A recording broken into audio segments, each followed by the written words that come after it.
नमस्कार, मैं हूं मनोज मनु और इंडिया न्यूज पर आप देख रहे हैं आंकड़े हमारे फैसला आपका। आज हम बात करेंगे कन्याकुमारी में प्रधानमंत्री मोदी की तपस्या पर मचे सियासी घमासान। भारत के सुदूर दक्षिण कन्याकुमारी में जिस शिला पर जगत गुरु स्वामी विवेकानंद ने साधना कर ज्ञान की प्राप्ति की थी, उसी जगह पर प्रधानमंत्री मोदी तपस्या कर रहे हैं। प्रधानमंत्री मोदी करीब 45 घंटे तक विवेकानंद रॉक मेमोरियल में ध्यानमग्न रहेंगे। इस बीच प्रधानमंत्री मोदी के तप को लेकर विपक्ष सवाल उठा रहा है। इंडिया न्यूज के सबसे बड़े सर्वे में आज हम इसी मुद्दे पर यह जानने की कोशिश करेंगे, लेकिन उसके पहले हमने एक रिपोर्ट तैयार की है। इस रिपोर्ट को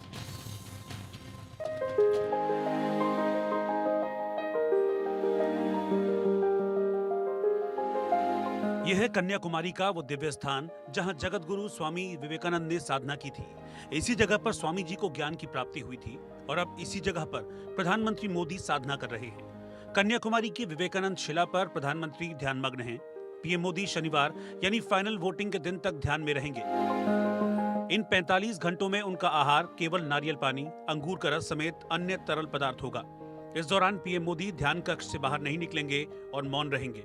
आध्यात्म के जानकारों का कहना है कि ध्यान के बाद पीएम मोदी को शक्ति और नई ऊर्जा मिलेगी। अच्छी बात है, क्योंकि वो दिव्य स्थान है, दिव्य दृष्टि प्राप्त हुई है। विवेकानंद जी विश्व में प्रसिद्ध हुए थे और वह साधना कुछ ऐसे होते हैं जिसके बाद उनको ऊर्जा मिलती है, शक्ति मिलती है और ध्यान से। और ऐसी स्थिति में वो भी माननीय प्रधानमंत्री जी गए हैं और ध्यान करेंगे। ध्यान करने के बाद उनकी शक्ति और ऊर्जा मिलेगी, जिससे कि वो सक्षम होंगे अपने कार्य करने में।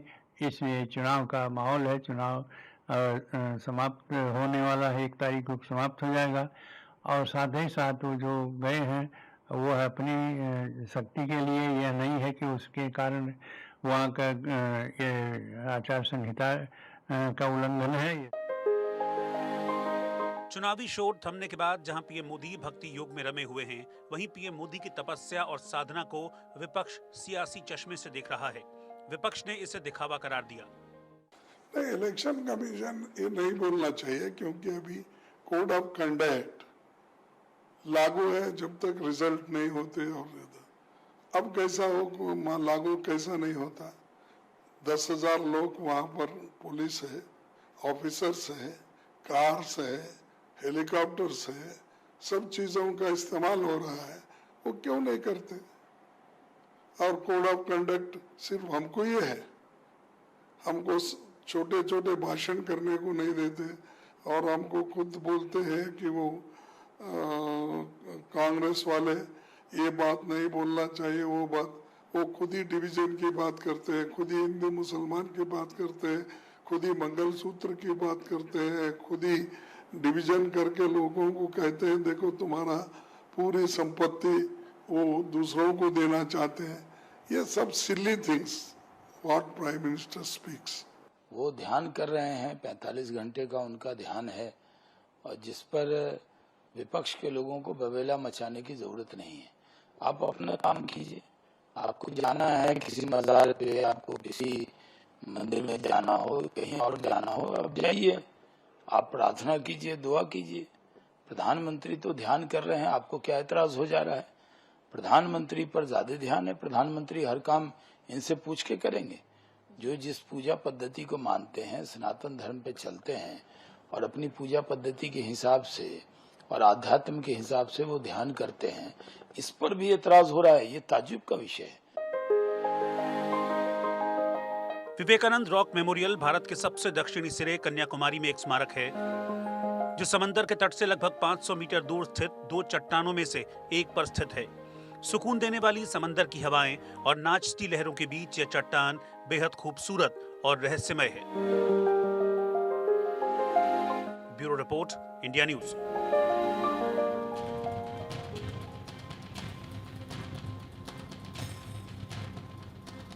तो इसी साधना को लेकर कई सारे सवाल हमारे जहन में थे। उन सवालों को लेकर हम जनता के बीच पहुंचे। लोगों ने उस पर अपनी राय भी दी है, उस पर विस्तार से चर्चा करेंगे। लेकिन इस बीच हम सीधे चलते हैं कन्याकुमारी, जहां पर हमारी सहयोगी महिमा कटारिया इस वक्त मौजूद है। महिमा, हमने एक रिपोर्ट दिखाई और उस रिपोर्ट में इस बात का जिक्र भी किया कि किस तरीके से सुकून की हवा और नाचती हुई लहरों के बीच देश के प्रधानमंत्री नरेंद्र मोदी साधना कर रहे हैं। और यह साधना क्या संकेत देती है चुनाव को भी, देश को भी और विपक्षी पार्टियों को भी। मनोज जी देखिए, क्योंकि 45 आवर्स का प्रधानमंत्री नरेंद्र मोदी का ये मेडिटेशन है, तो आप देख सकते हैं, हम आपको अभी रात के विजुअल्स दिखाते हैं कि किस तरीके से, किस खूबसूरती के साथ, क्योंकि आपने जिक्र कर दिया इस बात का कि हमने किस तरीके से अपने दर्शकों को सुबह से लेकर ये दिखा रहे थे कि इतनी खूबसूरत जगह पर विवेकानंद रॉक मेमोरियल जो है वो बना हुआ है। खासियत क्या है, क्योंकि 3 ओशन जो है, चाहे वो इंडियन ओशन हो, बे ऑफ बंगाल हो और अरेबियन ओशन जिसे कहा जाता है, वो तीनों का संगम जो है वो यहाँ होता है और उसके बीचों बीच ये खूबसूरत विवेकानंद रॉक मेमोरियल जो है वो यहाँ पर बना हुआ है। आप देख सकते हैं, हालांकि जो लाइट्स हैं वो यहाँ पर डिम कर दी गई हैं मनोज जी, क्योंकि एक स्पेसिफिक रीजन है जो कि प्रधानमंत्री नरेंद्र मोदी यहाँ पर आए हैं, वो मेडिटेशन में है। मतलब अपने 45 आवर्स का जो मेडिटेशन है वो कंटिन्यू कर रहे हैं, उसके चलते जो लाइट्स हैं उनको डिम कर दिया गया है। सिक्योरिटी पर्पस है, चारों तरफ जो है सिक्योरिटी जो है काफी हाई टाइटन कर दी गई है। अब आपका जो दूसरा सवाल था कि आखिर क्या खास है और क्यों आखिर, या चुनाव पर इसका क्या असर पड़ेगा। हालांकि चुनाव पर इसका क्या असर पड़ेगा ये कहना थोड़ा मुश्किल है, क्योंकि 2019 की अगर हम बात करें, आपको थोड़ा सा पीछे लेके जाना चाहूंगी। 2019 में केदारनाथ के पास जो गुफा है वहां पर प्रधानमंत्री नरेंद्र मोदी लगभग 15 घंटे के लिए उन्होंने मेडिटेट किया था और ये वही जर्नी है जिसको प्रधानमंत्री नरेंद्र मोदी ने कंटिन्यू किया है। लेकिन खास बात ये हो जाती है, क्योंकि आपने देखा होगा कि प्रधानमंत्री नरेंद्र मोदी काशी विश्वनाथ गए थे, यानी अपने नॉमिनेशन से पहले जो प्यार उनका काशी के लिए था वही अब कन्याकुमारी में साफ देखने को मिल रहा है। यानी जो महत्वाकांक्षा है कन्याकुमारी की वो भी प्रधानमंत्री ने यहाँ पर दिखा दिया है। आपने देखा होगा कि किस तरीके से प्रधानमंत्री हमेशा वोकल रहे हैं इस बात के लिए कि चाहे नॉर्थ इंडियन हो या साउथ इंडियन, इसमें कोई भी डिफरेंस नहीं है। यानी कोई भी ऑपोजिशन पार्टी अगर आती है और ये कहने की कोशिश करती है कि दक्षिण अलग है और उत्तर अलग है, तो ये बिल्कुल गलत है। और इस बात को लेकर प्रधानमंत्री काफी वोकल भी रहे हैं और साथ ही साथ एक ये बहुत बड़ा जवाब है प्रधानमंत्री नरेंद्र मोदी की तरफ से ऑपोजिशन पार्टीज को, क्योंकि सनातन में हमने और आपने देखा कई ऐसी डिबेट्स भी हुई थी जब कई ऐसे साउथ के लीडर्स निकल के सामने आए थे जिन्होंने कई ऐसी बातें कही थी सनातन धर्म को लेकर। लेकिन अब प्रधानमंत्री नरेंद्र मोदी जो हैं वो कन्याकुमारी आए हैं, यहाँ पर आए हैं और मेडिटेशन कर रहे हैं, यानी 45 आवर्स का ये मेडिटेशन है। हालांकि उनके बारे में थोड़ी चर्चा कर लेते हैं कि आखिर क्या डाइट प्लान प्रधानमंत्री नरेंद्र मोदी का होगा। तो कोकोनट वाटर हो गया या फिर ग्रेप्स का जूस हो गया या किसी भी ऐसे जूस को प्रधानमंत्री नरेंद्र मोदी इस समय ग्रहण कर रहे हैं, इसके अलावा कुछ नहीं कर रहे थे। कई सारी ऐसी वीडियोज और विजुअल्स भी हमने अपने दर्शकों को दिखाया कि किस तरीके से प्रधानमंत्री नरेंद्र मोदी जो हैं वो सुबह सुबह उठते हैं, सूरज को अर्घ देते हैं, यानी की आराधना करते हैं। और हमने सभी विजुअल्स अपने दर्शकों तक पहुंचाए थे। लेकिन चुनाव से पहले, हालांकि 2019 में भी प्रधानमंत्री नरेंद्र मोदी ने केदारनाथ की पास एक गुफा में मेडिटेशन किया था, लेकिन इस बार कन्याकुमारी स्वामी विवेकानंद, यहाँ पर क्यों महत्वाकांक्षा यहाँ पर इतनी है विवेकानंद रॉक मेमोरियल के, हम साथ ही साथ आपको ये खूबसूरत विजुअल्स भी दिखाते रहेंगे मनोज जी, क्योंकि ये कहा जाता है कि स्वामी विवेकानंद, आप देख सकते हैं मनोज जी, मैं एक खास बात आपको दिखाना चाहूंगी। यहाँ पे जहाँ पे सारी फेरीज खड़ी है, जो ये बोट्स जो खड़ी हैं, हम एक छोर पे हैं समुद्र के और दूसरी छोर पे आप देख पाएंगे कि थोड़ा सा 300 मीटर का ऐसा डिस्टेंस होगा जहां पर प्रधानमंत्री नरेंद्र मोदी जो है वो मेडिटेट कर रहे हैं। खास तौर से क्या इंपॉर्टेंस हो जाती है विवेकानंद मेमोरियल की, हालांकि 1892 में ये कहा गया था कि विवेकानंद जो थे वो यहाँ पर आए थे, उन्होंने 3 दिन का मेडिटेशन किया था और डेवलप्ड इंडिया का जो एक सोच थी, एक विजन था, वो उनको यहाँ से मिला था। और अब प्रधानमंत्री नरेंद्र मोदी यहाँ पर जब आए हैं तो ये कहना गलत नहीं होगा कि स्वामी विवेकानंद के इस विजन को कैरी फॉरवर्ड करते हुए प्रधानमंत्री नजर आए हैं, क्योंकि हमेशा वो वोकल रहे हैं स्वामी विवेकानंद की प्रीचिंग्स के बारे में, उनके विजन के बारे में कि किस तरीके से विकसित भारत के बारे में प्रधानमंत्री नरेंद्र मोदी ने लगातार अपने भाषणों में भी कहा है।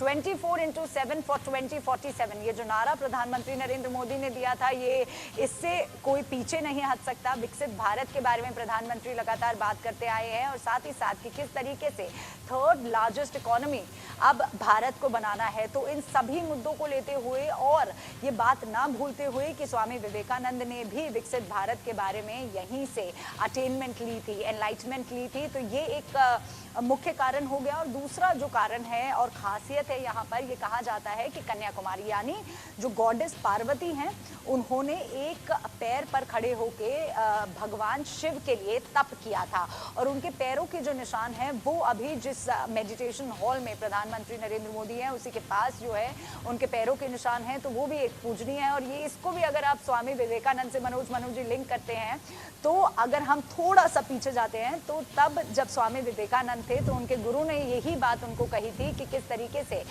माता पार्वती ने तप किया है और आपको वहां पर जाना चाहिए क्योंकि उनके पाँव के जो निशान हैं वो वहां पर हैं। तो उसे देखने के लिए भी स्वामी विवेकानंद यहाँ पर पहुंचे थे। लेकिन उस टाइम क्योंकि नौका से यहाँ से जाया जाएगा, आप देख सकते हैं कितनी सारी जो नौकाएं जो फेरीज हैं वो यहाँ पर खड़ी है और फेरी के जरिए ही वहां पर आप पहुंच सकते हैं।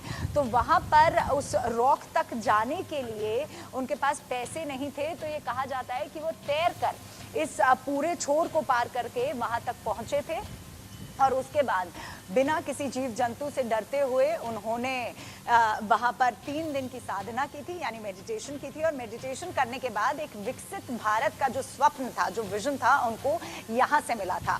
तो अब अगर हम बात करते हैं विवेकानंद मेमोरियल की, तो चारों तरफ यहाँ पे अलग अलग खूबसूरत जो टेम्पल्स हैं वो है। हालांकि आपने देखा था कि किस तरीके से अम्मन टेम्पल जो प्रधानमंत्री नरेंद्र मोदी हैं मेडिटेशन में जाने से पहले वो गए थे। हालांकि उस अगर हम बात करते हैं उस टेम्पल की मनोज जी, तो 3000 साल पुराना वो टेम्पल कहा जाता है। कुमारी की एक उसमें जो माता हैं वो आई थी क्योंकि एक असुर का वध करना था। तो ये कई कहानियाँ, प्रसिद्ध कहानियाँ हैं, कई सेइंग्स हैं जो मंदिरों से रिलेटेड हैं और प्रधानमंत्री नरेंद्र मोदी वहाँ पर पहुँचे थे। तो तमाम चीज़ें जो हैं यहाँ पर देखने को मिली हैं। हालांकि अगर हम मौसम की बात करते हैं तो मनोज जी काफ़ी अच्छा मौसम यहाँ पे, हवा बहुत तेज़ चल रही है और साथ ही साथ ये खूबसूरत दृश्य देखने को मिल रहा है कि प्रधानमंत्री नरेंद्र मोदी जो है वो विवेकानंदा टेम्पल पे, विवेकानंदा मेमोरियल पे, रॉक मेमोरियल पे मौजूद हैं। उससे पहले वो टेम्पल गए थे और अब यहाँ पर वो अपने महिमा, आपने जो भूमिका बांधी है और जो व्याख्या की है, उस व्याख्या के जरिए मौसम भी अच्छा है और सुकून भी मिल रहा है, अच्छी हवाएं भी चल रही हैं, लेकिन विपक्ष को यह सब अच्छा नहीं लग रहा है। बिल्कुल मनोज जी, जब विपक्ष की बात आती है तो ये कहना गलत नहीं होगा कि सुगबुगाहट जो है वो देखने को मिल गई थी जब ये खबर बाहर आई थी कि चुनाव कैंपेन खत्म होने के बाद, यानी 2024 का चुनाव कैंपेन खत्म होने के बाद प्रधानमंत्री नरेंद्र मोदी विवेकानंदा रॉक मेमोरियल पे आएंगे और मेडिटेशन करेंगे। तभी से जो सुगबुगाहट है, जो एक तलामेली है, वो मचनी शुरू हो गई थी ऑपोजिशन पार्टीज में। हालांकि अगर हम ऑपोजिशन पार्टीज की बात करते हैं तो कांग्रेस पार्टी इसको लेकर इलेक्शन कमीशन भी गई थी कि किस तरीके से मॉडल कोड ऑफ कंडक्ट का वायलेशन होगा। अगर हम बात करते हैं ममता बनर्जी की, तो तृणमूल कांग्रेस यानी टीएमसी जो है वो भी इलेक्शन कमीशन को अप्रोच करेगी, ऐसा कहना था। अब डीएमके की अगर हम बात करते हैं तो डीएमके का ये कहना था कि टूरिज्म जो है वो काफी अफेक्ट होगा प्रधानमंत्री नरेंद्र मोदी के यहाँ पर जाने से। लेकिन अगर हम टूरिज्म की बात करें, लगातार सुबह से हम अपने दर्शकों को दिखा रहे हैं कि टूरिज्म बिल्कुल अफेक्ट नहीं हुआ। यहाँ पर 4 बजे के लगभग ये जो फेरीज आप देख रहे हैं यहाँ पर, इनके जरिए जो लोग हैं उनको विवेकानंदा रॉक मेमोरियल पर ले जाया गया था, क्योंकि विवेकानंदा रॉक मेमोरियल में कई ऐसी जगहें हैं, देखने लायक जगहें हैं जहां पर लोग जो टूरिस्ट है, एक अट्रैक्शन पॉइंट है विवेकानंदा मेमोरियल, एक मॉन्यूमेंट है काफी सारे टूरिस्ट के लिए, क्योंकि आखिरी छोर इसे बोला जाता है, लेकिन उत्तर से ये एंट्रेंस का पॉइंट भी कहा जाता है।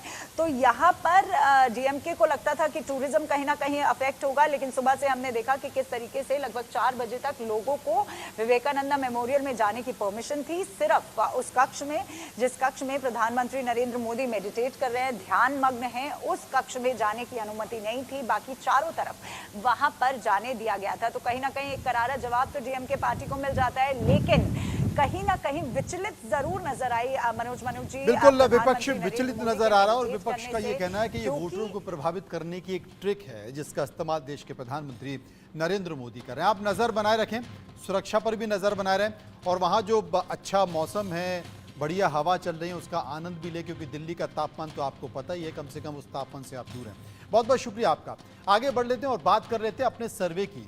कई सारे सवाल हमने इस सर्वे में पूछे हैं और उन्हीं सर्वे को लेकर जो पहला सवाल है वो हम आपसे पूछेंगे, उस पर भी चर्चा करेंगे और ये आपको बताएंगे कि आखिर जो हमने सवाल दर्शकों से पूछे हैं उन सवालों को लेकर राजनीतिक पार्टी के नेता क्या कहते हैं, उन सवालों को लेकर जनता की राय क्या है, किस व्यक्ति ने कितनी राय अपनी दी है। तो पहला सवाल आपकी टीवी स्क्रीन कर कि कन्याकुमारी में प्रधानमंत्री मोदी की साधना पर आपकी राय क्या है। 58% यानी कि 58% लोगों ने कहा कि सनातन का सम्मान है। 2% लोगों ने कहा उत्तर दक्षिण की दूरी मिटाई गई है। 15% लोगों ने कहा आध्यात्मिक चेतना का प्रसार है और 22% लोगों ने कहा ये सिर्फ चुनावी कनेक्शन है और 3% लोग इसमें से किसी भी विकल्प को चुनना नहीं चाहते। अब राजनीतिक दल इस पर क्या टिप्पणी देते हैं, सीधे उन्हीं के पास चलते हैं। सूर्य प्रकाश मैथिल जो कि बीजेपी के नेता हैं, जगदीश शर्मा जो कि कांग्रेस के नेता हैं, महंत शुभम गिरी जो कि हिंदू धर्म गुरु हैं और महिमा कटारिया जैसे कि हमारे साथ जुड़ी हुई थी वो उनसे भी हम बात करते रहेंगे। तो सबसे पहले हम जगदीश जी के पास चलते हैं। जगदीश जी, अब तो तपस्या भी शुरू हो गई है, उसका वीडियो भी आ गया है, वो वीडियो भी आपने देख लिया होगा और 45 घंटे की ये तपस्या है। कल शाम को एग्जिट पोल भी आ जाएंगे। इस तपस्या को, 2024 के चुनाव को, इस तपस्या की तस्वीर को कैसे देखते हैं आप? मनोज जी, सबसे पहले तो आपको धन्यवाद कि आपने महिमा एक मेरी सिफारिश है मेरी तरफ से, महिमा जो कटारिया जी थी उनको बेस्ट टैंकर का अवार्ड दिलाना, क्योंकि जब तक मोदी को प्रधानमंत्री नहीं बनाया वो चुप ही नहीं हुई। आधे घंटे की डिबेट में 20 मिनट तो आप दोनों ने ले लिए। और आपका मैं सवाल का जवाब दूं, आपने कहा साधना के क्या संकेत हैं। साधना के संकेत तो हमने वहां भी देखे थे, केदारनाथ में साधना हुई, फिर वहां का सोना लूट गया। अब जो यहाँ देख रहे हैं साउथ में साधना हो रही है, यहाँ के एमपी लूट जाएंगे। सीधे सीधे संकेत हैं। और भाई 500 करोड़ एक आदमी खर्च करा भारत सरकार के बैठ के सुरक्षा में, हेलीकॉप्टर में, अपने अरेंजमेंट में, अपने घर में बैठ के साधना करने था। साधना तो कहीं भी कर लो। और वहां कर रहे हैं विवेकानंद जी के यहाँ, जहां माता पार्वती ने भी करी। तुम ही लोग बता रहे हो भाई, ना तो विवेकानंद ऐसे थे ना माता पार्वती ऐसी थी। एक भी रास्ते पर तो नहीं चले विवेकानंद के। विवेकानंद का तो कुछ और ही स्वभाव था कि मंगलसूत्र बिक जाएंगे, घर बिक जाएगा, ताला टूट जाएगा, क्या नाम है वो एक डांस का और क्या देता, वो मुद्रा कर लेंगे। प्रधानमंत्री को शोभा नहीं देता इतने बड़े महान संतों के वहां जाकर वो करने का। आपने चुनाव करना है, सिर्फ चुनाव लूटना है, तरीके हैं, पर घर बैठ के भी कर सकते थे। पूरे देश की ये बड़ी बात कह रहे हैं। और देखिए मैं सूर्य प्रकाश मैथिल के पास जाऊंगा, लेकिन सूर्य प्रकाश मैथिल जो जवाब देने वाले हैं सिस्टम लगा दिया, उस जवाब से संबंधित हमारा दूसरा सवाल है, उसको भी हम ले लेते हैं। और वो दूसरा सवाल क्या है सर्वे का? वो दूसरा सवाल ये है कि क्या कन्याकुमारी में नरेंद्र मोदी की साधना का विरोध करने का विपक्ष को नुकसान होगा? 69% लोगों ने कहा हाँ नुकसान होगा, 21% लोगों ने कहा बिल्कुल नुकसान नहीं होगा और 10% लोग इस पर कुछ भी कहना नहीं चाहते थे। मैथिल साहब, दोनों सवालों का जवाब आपसे। धन्यवाद मनोज जी। पहले तो आपको और पूरे देश को भारत माता की जय, वंदे मातरम जी। और एक छोटा सा मेरे को आपको ना एक निवेदन करना है कि देखिए मनोज जी, आपकी जो ये डिबेट है ना, ये पूरे भारत में प्रसारित होती है और मैं आपको बताऊं कि आपकी डिबेट का बहुत क्रेज है। तो आशा मैं करता हूं कि कुछ स्तरीय लोगों को आप अपने पैनल में जगह दें। जिस प्रकार की भाषा का भी इन्होंने प्रयोग किया, मुझे बहुत ही दुख हुआ। अब आपके सवाल पे आ जाता हूं। जैसे लोग वैसी भाषा तो करेंगे, कहाँ विवेकानंद और कहाँ देखिए मैं इस प्रकार की चिल्लम अच्छा सूर्य प्रकाश मैथिल साहब, एक बात मैं आपसे कहूँ, सूर्य प्रकाश मैथिल साहब, एक सूर्य प्रकाश मैथिल साहब, एक बात कहूँ मैं आपसे। मैंने आपसे 2 सवालों का जवाब पूछा था, वो जवाब देने की बजाय आपने जगदीश शर्मा जी में पिन मार दिया। तो पिन मार दिया तो जगदीश शर्मा जी तो बोलेंगे, आप जवाब दे देते उसके बाद पिन मारते तो आपको बोलने का था। अब आपने पिन मार दिया, अब वो ना मेरी सुनेंगे और ना आपको बोलने देंगे। आप बुलवा लीजिए इनसे, इन्हीं को एंकर बना दीजिए, यही डिसाइड करेंगे कैसे बोलना है क्या बोलना है। आप इनसे बुलवाइए। पिन मत मारिए जनाब, जवाब दीजिए। अरे पिन बाद में मार लिया करो, आप जब कम समय बचे ना तो पिन मार लिया करो, पहले जवाब दे दो। पहले इनकी टैटे बंद कीजिए, ये जो हूटर बज रहा है ना इसको बंद कीजिए पहले तो आप। ये बैंकॉक जाने के लिए तैयार बैठे, इनका बैग हो चुका, टिकट नहीं मिला इनको, टिकट करवा दीजिए मेरे साथ। अकेला क्या करूंगा जाके? अच्छा जगदीश साहब, जगदीश जी एक बार सुन लेते क्या कह रहे हैं। मैंने साहब जवाब दे दिया, मैंने जो सवाल पूछा उसका जवाब चला जा सामने साले जूते मारता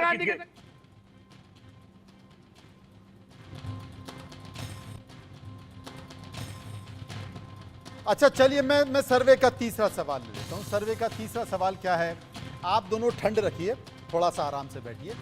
क्या प्रधानमंत्री नरेंद्र मोदी ने हिंदुत्व जीवन पद्धति से युवाओं को जोड़ने का काम किया?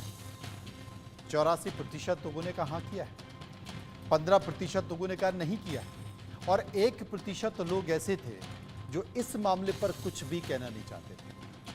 अब मैं सीधे चलूंगा अपने दोनों मेहमानों के पास और मैं उनसे निवेदन करूंगा कि जो पूछा जाए वही दें, किसी में कोई भी पिन ना मारे, किसी को कोई भी छेड़े ना, क्योंकि जब कोई छेड़ देता है ना तो दूसरा फिर उसे छोड़ता नहीं है। इसलिए कृपया ना छेड़े और ना छोड़ें। जवाब मैथिल साहब आप दे दीजिए। धन्यवाद। देखिए, आज माननीय प्रधानमंत्री जी जहां ध्यान और भजन के लिए गए हैं, वहां पर पहले एक और नरेंद्र गए थे। वहां पर उन नरेंद्र ने ज्ञान अर्जित कर विवेकानंद के रूप में पूरे विश्व में भारत का डंका बजाया था, सनातन का डंका बजाया। एक बार फिर से एक नरेंद्र गए हैं। पूरे महारण के बाद ये जो 7 फेज का लेंदी इलेक्शन था, उस इलेक्शन के बाद आज वो ध्यान और तपस्या के लिए गए। मैं ये तो हैरान हूं कि हमारे यहाँ पर इस प्रकार की बातें की जा रही हैं, बहुत ही दुखद है। और मैं पूछना चाहता हूं हमारे मित्रों से जो भी चिल्ला रहे हैं, जो जनप्रतिनिधि अधिनियम 1951 की धारा 126 का यह हवाला दे रहे हैं, उस धारा के अंदर साफ लिखा है कि कोई भी चुनाव जब चल रहा है, उस चुनाव अभियान खत्म होने के बाद जो कैंडिडेट है वो ना तो चुनावी सभा कर सकता है, ना ही चुनावी प्रचार कर सकता है जनसभा के रूप में। इसके अलावा वो सब कुछ कर सकता है। और मैं पूछ रहा हूं ना, आप नमाज पर जो है रोक लगवा देंगे क्या? आप पूजा पद्धति पे तो रोक लगवाने के लिए सदैव तैयार रहते हैं, नमाज पर रोक लगवा सकते हैं क्या? उसके अलावा आप क्या चर्चों को बंद करा देंगे, या चर्च में जाके जो पूजा पाठ हो रहा है, प्रार्थना हो रही है, उसको बंद करा देंगे? फिरोज गांधी के पौत्र राहुल गांधी को क्या आप पारसी धर्म की पूजा पाठ कर वो पद्धति करने के प्रार्थना करने से रोक लेंगे क्या? या राहुल गांधी को कोई भी किसी भी तरह की पद्धति की पूजा कर सकता है, कोई रोक तो नहीं मैं है, वही ये उसका हैरान हूं ना अधिकार कि है। आखिर मेरे साथ किस बात की धर्मगुरु हैं, परेशानी? हिंदू धर्मगुरु हैं, मैं उनके पास चलूंगा। महंत शुभम गिरी जी, महंत साहब मैं एक सवाल पूछना चाहता हूं, क्योंकि विपक्ष को जो आपत्ति है, हमारे शास्त्रों में, हमारे पुराणों में लिखा है कि भजन और भोजन ये आपके जीवन में नितांत होता है, अकेले में होता है, ये किया जाता है। अब विपक्ष का ये आरोप है कि साहब ये जो वीडियो है, इतने सारे कैमरे लगाए गए हैं, ये चुनाव प्रभावित करने के लिए है, ये इस तरह की बातें हैं। जरा इस पर प्रकाश डालने की क्या है, कौन सही है कौन गलत? देखिए, विपक्ष में हम विपक्ष की बात नहीं करते हैं, अब सत्ता की बात नहीं करते, चाहे प्रधानमंत्री जी हो चाहे राहुल गांधी जी हो, इनका व्यक्तिगत विषय है। अगर वो ध्यान करते हैं, पूजा पाठ करते हैं, हमारे शास्त्र को, हमारी को आगे बढ़ाते हैं, अन्न मुद्रा करते हैं, योग आसन करते हैं, उनकी अपना व्यक्तिगत विषय है। लेकिन इसमें सियासत, ध्रुवीकरण, तुष्टीकरण नहीं होना चाहिए। लेकिन सबसे पहले आपको बता दीजिए, क्या 2023 में चुनाव के पहले राहुल गांधी जी केदारनाथ मंदिर नहीं गए थे, जो विधानसभा का चुनाव था? क्या प्रधानमंत्री मोदी 2022 में क्या कुल्लू के दशहरे में नहीं गए थे, हिमाचल प्रदेश में, जब विधानसभा का चुनाव था? प्रधानमंत्री जी का अपना व्यक्तिगत विषय है। अगर राहुल गांधी जी केदारनाथ या गंगोत्री में बैठते तो उनका अपना व्यक्तिगत विषय है, क्यों इसमें सियासत ध्रुवीकरण हो रहा है? पहले तो मैं ये अपील करना चाहता हूँ, इसमें दोनों ही राजनीतिक दल तो समझ के बयान दे। और देश के प्रधानमंत्री है और देश के विपक्ष के नेता है, कभी इस पार्टी की सत्ता होती है, कभी उस पार्टी की सत्ता होती है, सत्ता में बिल्कुल ध्यान ना दे, क्योंकि ध्यान, भोजन, भजन एकांत में होता है, बिल्कुल सत्य बात है, इसमें कोई दोहराए नहीं है। चाहे स्वामी विवेकानंद जी हो, स्वामी विवेकानंद जी जब मैक्सिको में गए, उन्होंने श्रीमद् भगवत गीता को वहां पर अंग्रेज द्वारा रखा गया, नीचे रखा गया, और सारे ग्रंथ ऊपर रखे गए, जितने भी बिशप के ग्रंथ थे। लेकिन उन्होंने एक सवाल किया कि ये ग्रंथ कौन सा है? तुम्हारी भगवत गीता नीचे है। उन्होंने कहा ये स्तंभ है, ये तुम्हारे ग्रंथों को संभाल के रखी हुई है, अगर इस स्तंभ को हटाया जाएगा तो आपकी भगवत गीता को 1 मिनट में ही सारे मतलब ग्रंथ नीचे गिर जाएंगे। उसी प्रकार से भारतीय संस्कृति को अजर अमर करने के लिए स्वामी विवेकानंद जी जिस मेमोरियल में गए हैं, प्रधानमंत्री जी केदारनाथ में गए, जिस गुफा में तप किया, सूर्या मैथिली जी आपको बता दूं, वहां का रेट 14,000 रुपये है। परसों भी वहां कोई गया था तो 15,000 रुपये लोगों को देने पड़े वहां पर। तो यहाँ पर रेट ना हो, निःशुल्क भाव से वहाँ मेमोरियल में तप हो, अच्छी बात है। हमारी संस्कृति अजर अमर है, वसुधैव कुटुंबकम है, विश्व बंधुत्व की भावना हम सबको रखनी चाहिए। इसमें टिप्पणी नहीं करने, टीका टिप्पणी नहीं करना चाहिए, राजनीति नहीं करना चाहिए। वैसे भी राजनीति संकेतों की होती है और कोई भी राजनीतिक पार्टी या कोई भी राजनेता बिना संकेत के राजनीति नहीं करता। जगदीश शर्मा मेरे साथ हैं। जगदीश जी, आपको याद होगा ना, राहुल गांधी ने जनेऊ पहनाया था और जनेऊ पहनकर उन्होंने सबको जनेऊ भी दिखाया था। तो राहुल गांधी का जनेऊ पहनना या देश के प्रधानमंत्री नरेंद्र मोदी की तपस्या करना, वीडियो दिखाना, इसमें क्या तकलीफ है? विरोध क्या हो सकता है? राजनेता संकेत देता है, वो हर तरह के संकेत देता है, उसको स्वीकारिए ना, तकलीफ क्या है? और ये तो धर्म की बात है। मनोज जी, हमें कोई तकलीफ नहीं है। सवाल यह है कि प्रधानमंत्री 10 साल से हैं, बीच बीच में क्यों नहीं जाते ध्यान में? चुनाव के बाद ये अचानक क्या ध्यान याद आ जाता है? ये खेल करते हैं, ड्रामा करते हैं, हमें इसका एतराज है। सच्चे हिंदू होते, सच्ची भगवान की बात करते तो हम इनके सर माथे पर रखते। आप बताएं कि एक प्रधानमंत्री राम में प्राण प्रतिष्ठा कर रहा है, ये क्या हिंदुओं का अपमान नहीं है? ऋषि मुनि शंकराचार्य कोई बुलाए नहीं है, इस पर भी तो फोन खोलना चाहिए ना। ये असली हिंदुओं का कहीं ना कहीं ये ड्रामेबाजी, नौटंकी प्रधानमंत्री नहीं करनी चाहिए। अपनी गारंटी पर बात करो, अपने काम पर बात करो, अगले प्लान पर बात करो, क्या है उस पर कोई चर्चा नहीं है। इसलिए विपक्ष का तो जगदीश जी, आपने बेरोजगारी का मुद्दा, महंगाई का मुद्दा, आपने विकास का मुद्दा, आपने जीडीपी का मुद्दा, आपने अर्थव्यवस्था का मुद्दा, ये सारे मुद्दे आप जनता के सामने गए। आपने राजनीतिक मंचों से इसको उठाया है। अब देश की प्रधानमंत्री नरेंद्र मोदी की साधना को देखकर जनता वोट देती है, या आपने जो चुनावी मंच पर, चुनावी सभाओं में जिन मुद्दों को उठाया है उसको देखकर जनता वोट देती है? ये तो परिणाम आने की बात तय होगा। इसलिए संकेतों पे ना जाएं, संकेतों पे ना जाएं। मैं आपके पास आता हूं सर्वे का एक और सवाल। भारतीय संस्कृति का सम्मान बढ़ाने का सबसे ज्यादा काम किस प्रधानमंत्री ने किया? 73% लोगों ने कहा नरेंद्र मोदी, 7% लोगों ने कहा डॉक्टर मनमोहन सिंह, 7% लोगों ने कहा अटल बिहारी वाजपेयी, 2% लोगों ने कहा नेहरू और इंदिरा, 9% लोगों ने कहा इनमें से सभी, और 2% लोग इनमें से कुछ भी कहना नहीं चाहते थे। मैथिल साहब, जवाब। धन्यवाद मनु जी। ये तो सर्वविदित है ना, इस देश के संसाधनों पर पहला अधिकार मुसलमानों का है, ये किस पार्टी ने कहा? और कब्रिस्तान की राजनीति, हज सब्सिडी की राजनीति, हिंदुओं को दोयम दर्जे का रखने की राजनीति, ये सदैव कांग्रेस की परिलक्षिता रही है और ये आपके सर्वे में भी दिखाई दे रहा है। आप देखिए 2014 के बाद इस देश में सनातन का एक ज्वार पुनः उठ के आ गया। आप देखें जिस प्रकार से माननीय प्रधानमंत्री जी हर ज्योतिर्लिंग के दर्शन करने जाते हैं, उज्जैनी गए, केदारेश्वर जी गए, उसके अलावा देश में 12 ज्योतिर्लिंग है, सभी ज्योतिर्लिंगों की उन्होंने पूजा की। काशी कॉरिडोर देख लीजिए। बीजेपी की सत्ता जब से आई, मोदी जी जब से सत्ता में आए, उसके बाद से देश के जितने भी धार्मिक सनातनी जो प्रतिष्ठान है, धार्मिक जो केंद्र है, वहां की व्यवस्था अच्छी हुई और ये आपके सर्वे में दिखाई दे रहा है। एक और महत्वपूर्ण बात मैं कहना चाहता हूं, देखिए नरेंद्र मोदी प्रशासक के रूप में सबका साथ, सबका विकास, सबका विश्वास और सबका प्रयास, इसमें विश्वास करते हैं, लेकिन वो एक सनातनी भी हैं और वो अपनी पूजा पद्धति का पालन करना अच्छे से जानते हैं, अच्छे से जानते हैं और वो कर भी रहे हैं। वो तस्वीरों में दिखाई भी दे रहा है। सर्वे का 5वां सवाल ले लेते हैं। 2024 सर्वे का 5वां सवाल, 2024 के चुनावों में सनातन समर्थकों के लिए सबसे बड़ा मुद्दा क्या रहा? 72% लोगों ने कहा राम मंदिर निर्माण, 6% लोगों ने कहा ज्ञान वापी विवाद, 5% लोगों ने कहा मथुरा विवाद और 17% लोग इस पर कुछ भी कहना नहीं चाहते थे। हमारे साथ हिंदू धर्म गुरु जुड़े हुए हैं, हम उनके पास चलेंगे। दोनों सवालों के जवाब आप दे दीजिए। देखिए, राम मंदिर जो बना है वो गौरव का विषय है, पूरे भारतवर्ष का गौरव का विषय है। 500 साल पुराना संघर्ष जो हमारे संतों का था, महंतों का था, जितने भी राजनीतिक दल के प्रमुख थे, सब जिनका भी संघर्ष था, मैं सभी को प्रणाम करता हूं।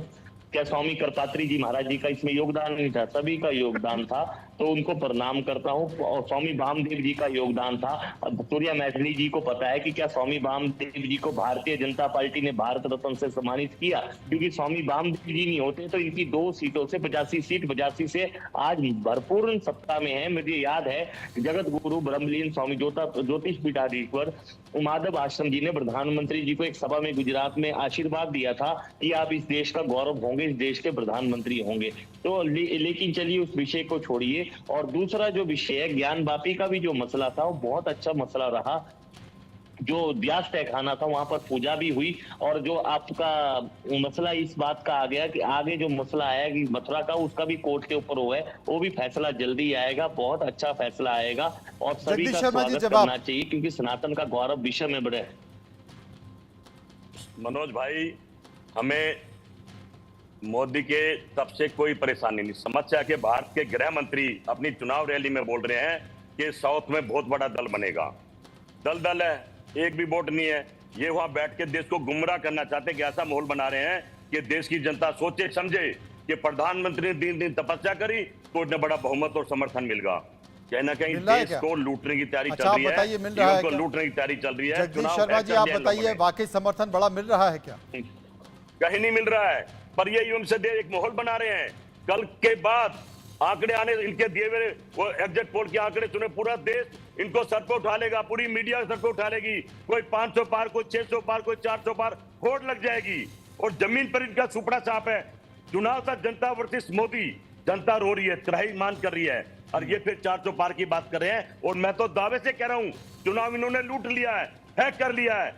4 तारीख को 12 बजे सूर्यप्रकाश जी। यही 300 के आसपास नजर आएंगे, आप देख सूर्यप्रकाश लेना। जी, समझ गए, आपने चुनाव हैक कर लिया, लूट लिया, बचा क्या? यस। देखिए मनोज जी, आपके सामने ही कांग्रेस की जो ये नेता प्रवक्ता कौन है, कहां से लाए हो भैया, समझ नहीं फिर आया। ये बदतमीज इनको आदमी आपने बोल रहा बताया, है, ये अरे खुद ही तेरा सरेंडर। चाचा हूं मैं, कांग्रेस का लीडर हूं, तुम्हारी देख तरह लीजिए, दलाली हूं, देख लीजिए, ये कपड़े पहन के किसकी भाषा भगवा है? भगवा क्या हिंदू गली मुसलमान से को आपने आप किसी गली बदतमीजी के बोलते गुंडे को हैं, यहाँ बैठा आप दिया? हर जगह यही बदतमीजी तो बोलते कांग्रेस का हैं। कंडक्ट आपकी औकात नहीं है है। चैनल पे आप बैठाने की, देखिए, ये चैनल ये क्यों देखिए, बैठा लेते हैं ये आपको? देखिए, ये आप भाषा दलाली देखिए। करते हैं, हाय, सुबह हाय, से शाम हाय, तक हाय, हाय। भगवा हिंदू मुसलमान, देखिए, हिंदू ये मुसलमान, भाषा है। अभी भी कहाँ हिंदू से मुसलमान गली के करे गुंडे दर्द उठा करते लाते हैं आप? अरे कांग्रेस तुम्हें के यही नेता नहीं भाषा मिलते समझ तो में आप आनी गली के चाहिए। गुंडों को कांग्रेस के तुम नेता इसी बना भाषा के को बैठा जानते देते हो, हैं। बहुत गलत तुम इसी बात है भाषा आपकी के, मनु जी। इस- आप तुम कांग्रेस इसी की जो भाषा है के ना, लायक हो। कल्चर के ऊपर प्रहार तुम कर हिंदू रहे हैं। मुसलमान उनकी के तो असलियत इसी भाषा सामने के दिखा लायक रहे हो। हैं। तुम आप सभ्यता सुनिए, से बात नहीं करना जानते, माननीय हिंदू संस्कृति बात प्रधानमंत्री करते हैं, जी हिंदू की ने बात करते हैं। रामलला राम कैसे विराजमान थे की पता आपको? प्रतिष्ठा की, विवेकानंद उससे कैसे थे पूरे पता देश आपको? में एक माहौल राम बना। के बारे में पता है, ये विवेकानंद पता के बारे में चला पता। कि इस देश एक के लिए अगले सनातन आदमी को के लिए भगवान बनाने लड़ने चल वाला दिए, भी कोई और वो है। भी कह रहा है मैं आपको भगवान एक बात और हूँ। महत्वपूर्ण इनकी बताना सुने हम चाहता बैठ के, हूँ मैं।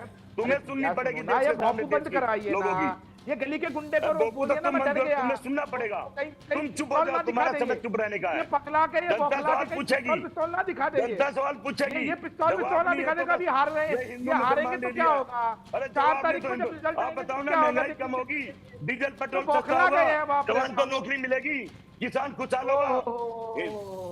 देखिए कहाँ से गली के मंगलसूत्र गुंडों को तोड़ उठा देंगे, लाते हैं आप? भैंस बेच ये देंगे, बौखला गाय गए हैं, तोड़ इनको देंगे, पागल खाने के दूसरा लिए कर लेंगे। इनकी ये मैं रिजल्ट करा प्रधानमंत्री के दूंगा शब्द किसी है। ना किसी एम्स के ये अंदर। प्रधानमंत्री के शब्द है, शांत हो जाइए। मुद्रा आपका इलाज कराना मैं कराऊंगा। प्रधानमंत्री के शब्द है। मुझे पता है, और बैंक पता तुम है बेचोगे, आपकी तुम तबीयत बेचोगे। खराब है। अरे बैंक मुझे तुम पता है, बेचोगे, पता है। तबीयत असाइलम तुम्हारी में खराब भेजेंगे है, आपको। तुम्हारी अरे नीयत पता खराब मुझे है। तबीयत खराब है। हिंदू शांत धर्म हो गुरु जाइए। हमारे साथ मौजूद हैं, तुमने महंत नुकसान शुभम हो गिरी जाएगा। साहब। बर्बाद शुभम कर गिरी दिया। साहब, खाने में भेजेंगे कुछ आपको। समझ में आया? आ गया देश के कुछ अंदर। बचा भी है या सब कुछ खत्म हो गया? अरे मंगलसूत्र ले लो। देखिए मैं आपको बताता हूँ, बड़ा दिलचस्प इस बार का जो सवाल है। हरिद्वार में महामंडलेश्वर स्वामी प्रबोधानंद गिरी जी ने, महाराज जी ने भारतीय जनता पार्टी से टिकट की अपील की थी और उपेंद्र प्रकाश जी ने की थी। हरिद्वार से किसी संत को टिकट नहीं दिया, और अब कांग्रेस भी संतों को टिकट दे रही है और भाजपा भी दे रही है, इसमें कोई दो राय नहीं है। लेकिन रामलला का जो प्राण प्रतिष्ठा कार्यक्रम हुआ है, भव्य और दिव्यता हुआ है। सूर्या मैत्री जी को मैं ये बताना चाह रहा हूँ कि मेरे मित्र भी है, मेरे बड़े भाई भी है, आप सभी मेरे बड़े भाई हो, क्योंकि मैं स्वयं रघुनाथ जी की क्षेत्र से हूँ और स्वयं हमारा जो राजकाट है वो रघुनाथ जी का ही क्षेत्र का है। लेकिन मैं इसमें सियासत ध्रुवीकरण नहीं करना चाहता। अगर हम परिचर्चा करते हैं तो शांतिपूर्ण एक प्रवक्ता की बात, दूसरे प्रवक्ता की बात हम सबको सुनने चाहिए, फिर हम उसका अरे कहाँ सुन उत्तर रहे हैं? दें शांति और तो कई प्रश्न का किलोमीटर उत्तर दूर छूट देना गई हमारे है। लिए उचित। आप भाईचारे की बात कर रहे हैं, अगर ये आमने सामने आ गए तो पता नहीं क्या हो जाएगा। मैं समझ गया। बात बहुत दूर तलक चली गई है, बहुत दूर तलक चली गई है। बहुत बहुत शुक्रिया आप सभी का जो सर्वे में हमने सवाल पूछे।